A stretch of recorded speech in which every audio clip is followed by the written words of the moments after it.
Halo para penggemar dan pecinta fisika. Sekarang saya akan menjelaskan mengenai gelombang transversal berjalan. Tapi sebelumnya, coba pahami istilah-istilah ini dulu ya. Ini adalah istilah-istilah dasar. Dalam gelombang transversal ada istilah panjang gelombang. Panjang gelombang itu adalah satu bukit ditambah satu lembah, atau boleh jarak puncak gelombang berturutan atau berdekatan. Simbolnya adalah lambda. Nah, yang kedua adalah periode. Kalau periode itu adalah waktu yang dibutuhkan untuk menempuh satu panjang gelombang. Nah, misalkan waktu tempuh dari titik P ke Q. Nah, ini waktunya dinamakan sebagai periode karena jarak tempuhnya ini satu panjang gelombang.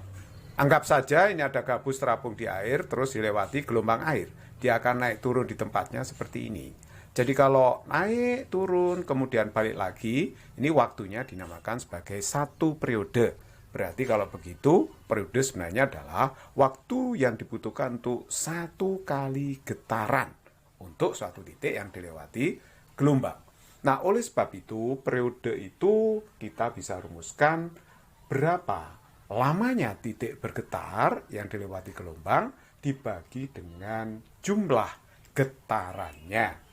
Jadi T itu menyatakan periode gelombang, satuannya adalah sekon. T itu lamanya titik bergetar, berapa lama dia terombang-ambing naik turun.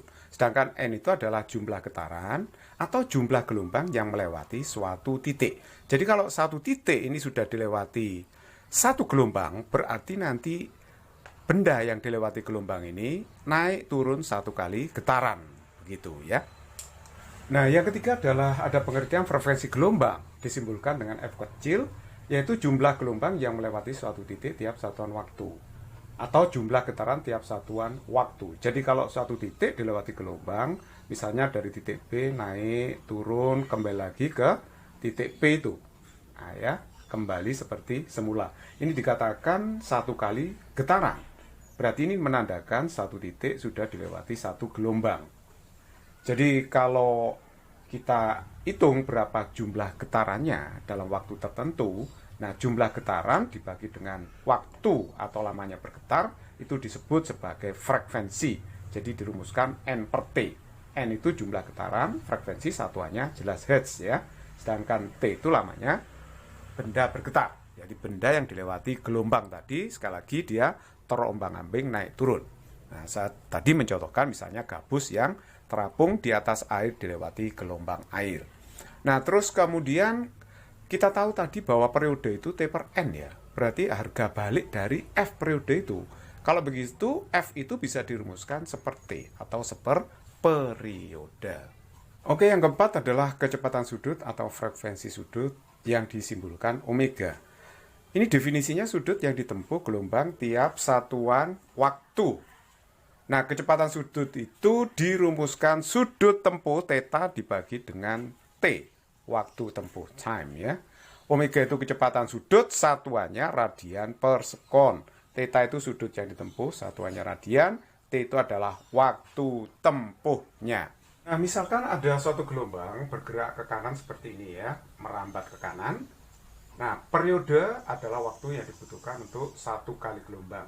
Jadi kita ambil misalkan gelombang merambat dari sini ke situ. Berarti kalau merambat dari sini ke situ, dia menempuh satu lambda, berarti sudut yang ditempuh adalah 2pi radian. Nah, sedangkan waktu tempuhnya adalah periode. Jadi kalau kita masukkan ke rumus ini, omega, jadi satu panjang gelombang itu berarti menempuh sudut 2pi, sedangkan waktunya adalah periode. Makanya omega bisa dirumuskan 2pi per periode atau boleh ditulis 2πf karena tadi seperti itu adalah frekuensi gelombang. Yang kelima ada istilah bilangan gelombang, simbolnya adalah K kecil. Jadi bilangan gelombang itu adalah sudut yang ditempuh gelombang tiap satuan jarak tempuh. Kalau dirumuskan K kecil itu theta per S. K itu bilangan gelombang, satuannya radian per meter. Theta itu sudut tempuh, satuannya radian. S itu jarak tempuh, satuannya meter. Nah, misalkan saya punya gelombang, arah rambatnya ke kanan seperti ini. Nah, kalau dia menempuh satu panjang gelombang, jadi jarak tempuhnya itu 1 lambda, maka sudut yang ditempuh gelombang itu adalah 2pi radian. Nah, sekarang kita masukkan ke rumus atas, jadi K sama dengan θ-nya itu kita ganti dengan 2pi, sedangkan jarak tempuhnya adalah lambda. Sehingga akhirnya kita peroleh bilangan gelombang itu rumusnya adalah 2pi per lambda. Yang keenam, kita bicarakan masalah cepat rambat gelombang. Yang dimaksud dengan cepat rambat gelombang adalah jarak yang ditempuh gelombang tiap satuan waktu. Jadi kalau kita rumuskan, V itu adalah S per T ya, di mana V itu cepat rambat gelombang, satuannya meter per sekon, S jarak tempuh satuannya meter, sedangkan T waktu tempuh satuannya adalah sekon. Andaikanlah misalnya gelombang merambat ke kanan, dia menempuh jarak sebesar lambda ya. Jarak tempuhnya lambda, sedangkan waktu tempuhnya adalah periode, karena satu lambda yang ditempuh. Nah, V itu S per T. Jadi S-nya nanti saya ganti dengan lambda, T kecilnya saya ganti dengan periode. Jadi akhirnya lambda per T begitu. Tapi ingat bahwa yang namanya seperti itu kan F. Jadi bisa ditulis F dikalikan lambda. Cepat rambat itu juga bisa dirumuskan omega per K. Nah, ini bentuk lain dari rumusan cepat rambat. Jadi cepat rambat itu bisa kita rumuskan dengan berbagai bentuk besaran. Nah, bisa lambda per T, F kali lambda, atau omega per K. Ingat ya, omega itu kan 2pi F, sedangkan K itu adalah 2pi per lambda. Jadi kalau kita bagi, omega per K itu tinggal F dikalikan lambda saja kan. Yang ketujuh, ada istilah simpangan dan amplitudo. Simpangan itu jarak saat benda yang bergetar terhadap titik setimbang, sedangkan amplitudo adalah simpangan maksimum. Jadi kalau misalkan ada gelombang berjalan seperti ini ya, nah kita tahu gelombang transversal itu terdiri dari bukit dan lembah, yang dimaksud amplitudo adalah tinggi bukitnya itu. Nah, sedangkan titik P kalau dilewati gelombang itu bisa bergetar naik turun kan. Contohnya adalah gabus yang terletak di air dilewati gelombang air, dia akan bergetar naik turun naik turun. Nah, yang dimaksud simpangan itu apa? Simpangan itu adalah jarak titik P sesaat terhadap titik setimbangnya. Nah, jadi kalau begitu, amplitudo itu sebenarnya adalah simpangan yang maksimum. Yang kedelapan, ada pengertian fase dan sudut fase. Fase itu adalah jumlah getaran suatu titik yang dilewati gelombang, sedangkan sudut fase adalah sudut yang ditempuh gelombang. Misalkan ada suatu titik dilewati oleh gelombang transversal berjalan, dia akan bergetar naik turun seperti ini. Nah, kalau dia bergetar satu kali getaran, dikatakan fasenya bernilai 1. Nah, kalau ini saya regangkan gelombangnya seperti itu ya, berarti kalau fasenya 1, dia telah menempuh sudut 2pi radian. Nah, jadi kalau begitu, θ-nya itu adalah 2pi radian. Jadi kalau mengatakan fase 1, itu sama aja mengatakan sudut fase 2pi radian. Nah, sehingga ada hubungan antara sudut fase dengan fase, yaitu 2pi kali fase. Dan lambangnya, simbolnya fase itu adalah V. Ya, ini theta bacanya. Jadi theta itu 2pi kali V, fase. Nah, theta itu menyatakan sudut fase, satuannya radian, sedangkan V ini menyatakan fase gelombang. Nah, sudut fase itu kan bisa juga dirumuskan omega kali T. Ingat tadi ya, omega itu sudut fase dibagi waktu. Jadi ini bisa kita urai 2pi dibagi dengan periode dikalikan T. Jadi kalau begitu, T kecil per T besar, ini juga bisa untuk merumuskan fase. Jadi ini kan 2pi kali fase, berarti fase itu juga bisa dirumuskan T kecil per T besar. Jadi T kecil itu berapa lama benda bergetar naik turun dibagi dengan periodenya. Seperti itu. Baiklah, sekarang kita sudah siap berarti menurunkan persamaan umum gelombang berjalan.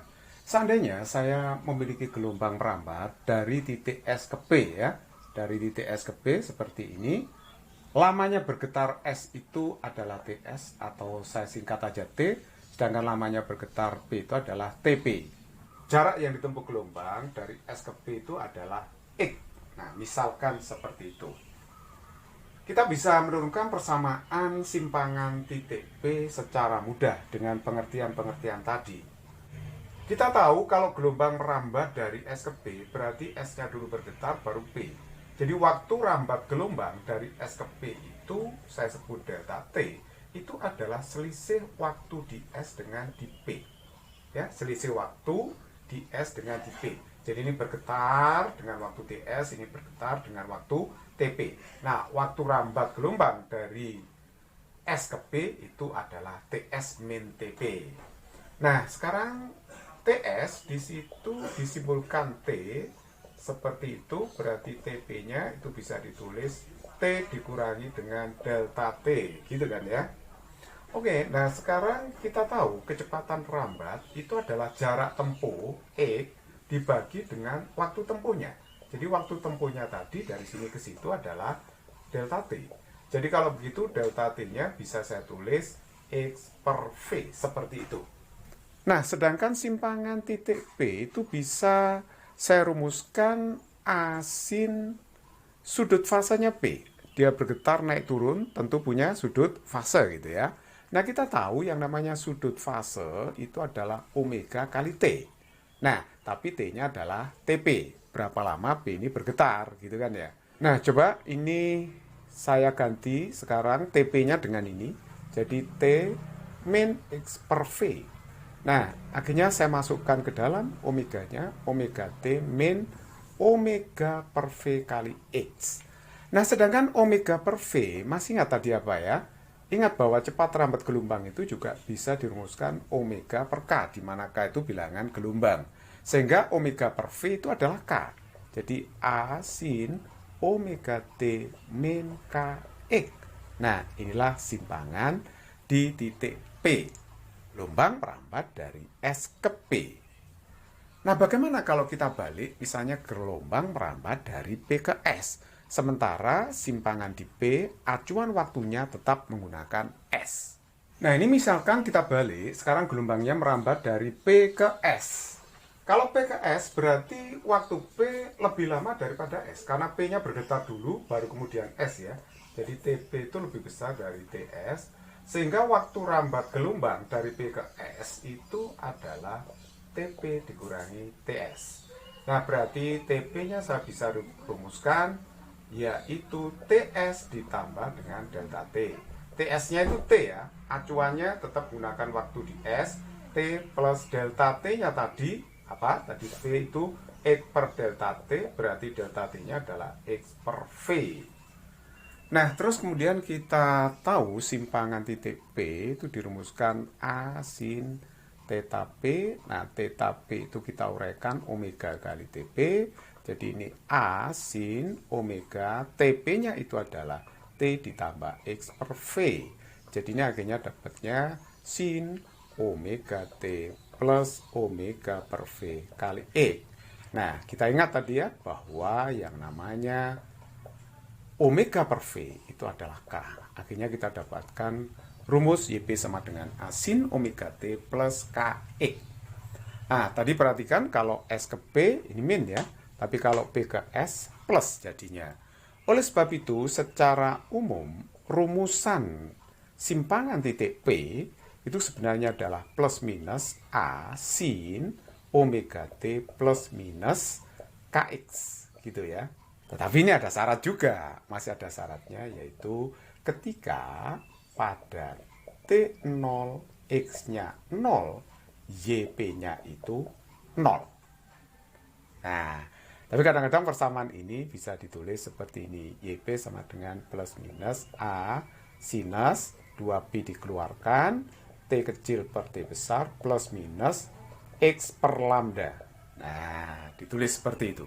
Ya boleh saja karena 2pi per T itu kan omega, 2pi per lambda itu K.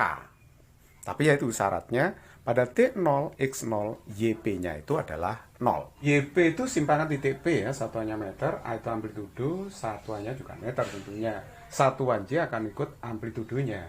A plus itu kalau arah getar pertama kali, misalkan S-nya pertama kali getarannya ke atas ya. Jadi seperti itu. Min itu bisa terjadi kalau arah getar pertama kali ke bawah. Jadi A itu bisa plus, bisa min. Terus T kecil itu lama getaran S, berapa lama dia terombang-ambing naik turun. Sedangkan X itu jarak titik S ke P satuannya meter. Plus KX itu digunakan jika gelombang merambat dari P ke S. Tapi min KX kalau gelombang merambat dari S ke P. Tentu saja dengan acuan waktu di S tadi ya. Nah oke. Tapi perhatikan baik-baik, ini kan memiliki syarat bahwa yang namanya pada T0, X0, YP itu 0. Tapi kalau T0, X0, YP-nya nggak 0 bagaimana? Kalau pada T0 dan posisi X0 itu YP-nya tidak sama dengan 0, jadi harus ada sudut fase awal. Jadi kita tambahi sudut fase awal. Bisa ditulis seperti ini, omega T plus minus KX plus theta 0. Atau boleh 2pi dikeluarkan, tapi di sini theta 0 dibagi dengan 2pi, begitu ya. Jadi jangan kaget kalau ada soal persamaannya nanti kok ditambah setengah pi radian atau pi radian. Nah, itu juga persamaan simpangan gelombang berjalan. Theta 0 disebut sebagai sudut fase awal. Jadi kalau kasus seperti ini misalnya sumber getar, bergerak ke sana gelombangnya, ini ada titik B, njot-njotan naik turun, simpangannya berapa, bisa dirumuskan A sin omega T min KX. Jadi pada T0, X0, Y-nya di sini 0 ya. Nah, terus kemudian bisa aja misalkan gelombang mulai dari sini kan. Jadi tidak mulai dari 0, tertentu sudah. Jadi pada X0, T0, nilai sin-nya itu tertentu. Nilainya tertentu. Sudah ada nilainya, bukan 0. Sehingga ada sudut fase awalnya. Contoh soal nomor 1, gelombang transversal merambat dari titik S ke P dengan persamaan simpangan Y sama dengan 0,2 sin 20T min 4E. Semua satuan dalam SI, sistem internasional. Hitung frekuensi periode panjang gelombang cepat rambat, simpangan titik P pada T 1,57 sekon dan X 3,14 meter. Jadi kalau kita menjawab soal yang pertama, persamaan simpangannya 0,2 sinus 20T min 4X. Ini bisa saja saya tulis dalam bentuk umum A sin omega T min KX. Berarti saya tahu di sini bahwa amplitudo 0,2 meter jelas ya. Kalau omeganya di sini, omeganya berarti 20, sehingga saya bisa mencari frekuensinya. Nah, omega itu 2πf sama dengan 20. Jadi duanya saya coret, berarti kalau begitu F-nya dapatnya adalah 10 per pi hertz. Nah, yang kedua ditanya periode ya. Periode itu harga balik dari frekuensi. Jadi periode itu adalah 1/f. Jadi kalau dibalik berarti ini pi per 10. Satuannya adalah sekon. Oke, terus kemudian yang C ditanya panjang gelombang. Ingat bahwa yang namanya panjang gelombang itu terkait dengan K. Jadi K-nya di situ adalah jelas 4. K itu bilangan gelombang 2pi per lambda sama dengan 4. Jadi lambdanya dapatnya adalah setengah pi. Jadi pi itu ya 3,14. Satuannya meter. Pertanyaan yang keempat adalah cepat rambat ya. Kalau cepat rambatnya itu sangat mudah sekali. Kita bisa merumuskan F kali lambda bisa. Pakai F lambda yang ditemukan tadi, atau omega per K juga bisa. Jadi omeganya 20, jelas K-nya adalah 4. Berarti hasilnya adalah 5 meter per sekon. Pertanyaan E, simpangan titik P pada T 1,57 sekon, maksudnya setelah S bergetar selama 1,57 sekon. Dan posisi titik P terhadap S adalah 3,14. Ini bisa ditulis setengah pi ya, setengah pi sekon. Pi itu 3,14, ini bisa ditulis pi meter. Gitu ya. Oke, 3,14 itu pi. Nah, jadi kalau begitu simpangan titik P di situ 0,2 sinus 20T. 20T T-nya adalah setengah pi. Saya kurangi dengan 4, X-nya adalah pi. Jadi kalau begitu ini 0,2 sinus 10 pi dikurangi 4 pi berarti 0,2 sinus ini 10 kurangi 4, 6 ya, 6 pi. Nah, sin 6 pi, kalau di depan pi itu bilangan bulat ya. 6, 7, 8, 1, 2 bilangan bulat, pasti sinnya itu hasilnya 0. Jadi kalau begitu simpangan titik P pada saat itu adalah 0. Contoh soal yang kedua, persamaan untuk gelombang transversal berjalan mempunyai bentuk Y sama dengan 4 sin pi dalam kurung T per 0,1 min X per 20 plus per 6. Dengan X dan Y dalam senti dan T dalam sekon. Hitunglah panjang gelombang, periode, dan cepat rambatnya. Jadi persamaannya di situ Y sama dengan 4 sinus. Ini bisa saya manipulasi sedikit ya. Jadi 2pi. Saya buat 2pi, tapi di sini 0,1 saya kalikan 2, jadi 0,2, begitu boleh ya. Jadi sama aja, ini pi. Terus kemudian min, terus kemudian e, nah ini sudah saya kalikan 2, pi-nya, maka penyebutnya harus saya kalikan 2, berarti 40. Nah, ditambah dengan, ini juga saya kalikan 2 semua, 1/12, seperti itu.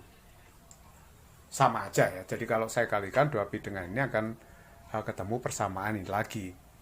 Nah, sekarang ingat persamaan gelombang juga bisa dinyatakan seperti ini.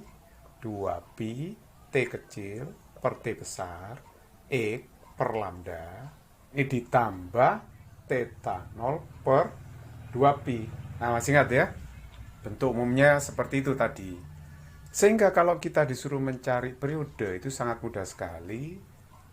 Di bawah T ini kan periode. Jadi kalau begitu saya tahu bahwa periodenya itu 0,2 sekon. Langsung ketemu. Kalau panjang gelombangnya yang di bawah X itu. Jadi kalau begitu lambdanya di situ adalah 40 cm. Karena X dan Y dalam senti. Jadi ini lambdanya satuannya cm.